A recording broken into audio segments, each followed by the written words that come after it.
देखो, मेरे और मेरे बेटे के दरमियान अगर कशीदगी बढ़वाने की कोशिश की, मैं नहीं चाहता कि तुम बाद में पछताओ। दमियाना के सर पर गहरी चोट आई है और उनके दिमाग में स्वेलिंग है, लेकिन वो ठीक हो जाएंगे। मार्गरेट ने मुझे बताया था।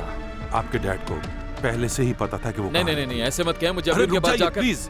उन्होंने कहा कि जब तक दूसरा घर नहीं मिल जाता तुम लोग यहाँ रह सकते हो। क्या वाकई? मैंने कभी ऐसा नहीं सोचा कि किसी को भी ऐसा नुकसान पहुंचाऊं कि उसकी जान ही चली जाए। दोनों के नाम सामने आएंगे और सबको कॉन्सिक्वेंसेस भुगतने होंगे। इसी तरह उन्हें मालूम होना था कि वो तुम दोनों के बीच की मोहब्बत को कभी भी खत्म नहीं कर सकते। मामा प्लीज आप उसके साथ कुछ मत करिएगा, सब खत्म हो गया। अल्बर्टो शहर लेकर जाना चाहता है मुझे अपने साथ। मरीना यहाँ नहीं आ रही।